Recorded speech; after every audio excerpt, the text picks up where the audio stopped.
Let that victorious life of Jesus reign in your heart. Every day you say, nabuhay na si Jesus. Siya'y muling nabuhay. Kailan may hindi na magkakari ang dilim sa aking puso. O, paalaala lang ha, sa mga Katoliko ha. Kasi pagkakatapos, natapos na ang Holy Week. Natapos na ang Biyernes Santo. Natapos na ang Sabado de Gloria. Linggo na lang uling pagkabuhay. Balik na naman tayo. Enjoy na naman sa mga bisyo. Yan.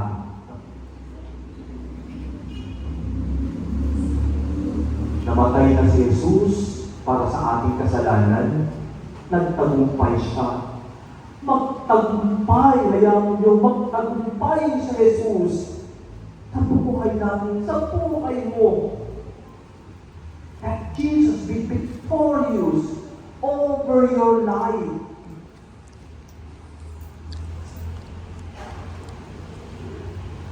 Ito yung pinapakita, yung sinaselebrate natin. Nagtagumpay si Jesus sa kasalanan, naway nagtatagumpay na si Jesus sa buhay niyo. Sabi mo sa katabi mo, nagtagumpay na ba si Jesus sa iyo? Nagtagumpay na ba si Jesus sa iyo?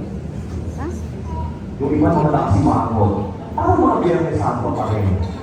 Hoy, sabihin mo, tapigin mo yung katabi mo. Huwag mo naman sampalin. Tapigin mo, buhay na si Jesus. Saluhin mo kung natutulog yan, hoy! Nagtagumpay na si Jesus sa iyo.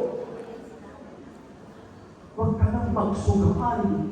Huwag ka nang mag-chismis. Huwag ka nang manira. Huwag ka nang ingitera. Huwag ka nang mayabang.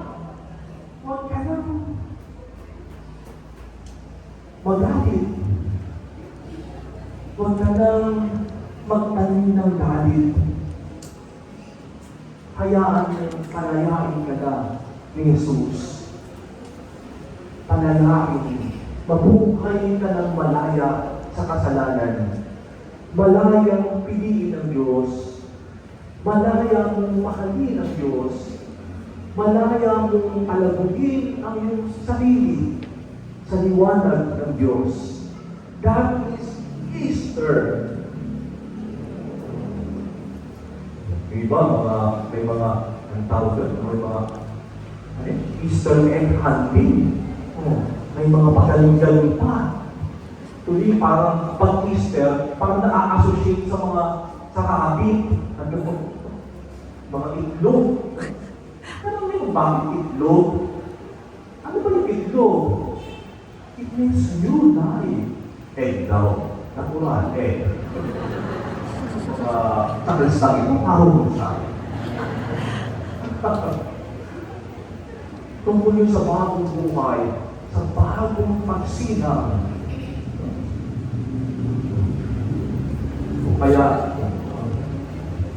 yung mga nakakagawi ang kasalanan, bitawan. Yung mga nakakasalayang bisyo, bitawan. Mabuhay ka sa pag-ibig ng Diyos. Yung Diyos natin hindi sumusuko. Huwag ka rin susuko.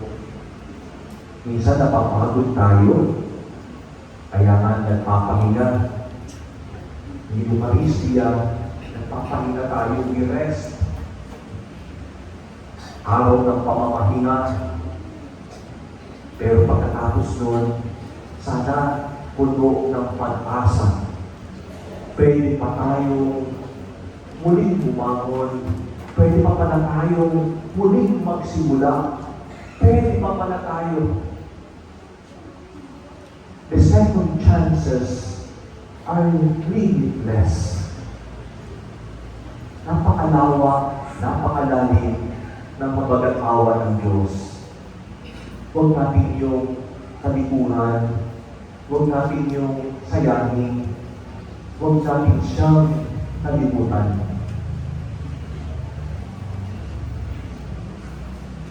Tumahimik tayo sandali. Let the Holy Spirit tell you in your heart kung gaano ka mahal ng Diyos. Let the Holy Spirit tell you sa lalim-laliman ng iyong pagkatao kung gaano ka minamahal, binubuo, inihinom ng ating mabuting Diyos.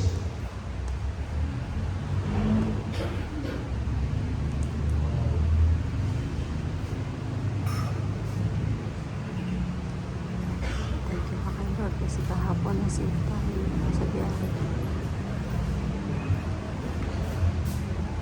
Magsitayo po ang lahat para sa pagsasaliwa sa pangako sa pagtitigan.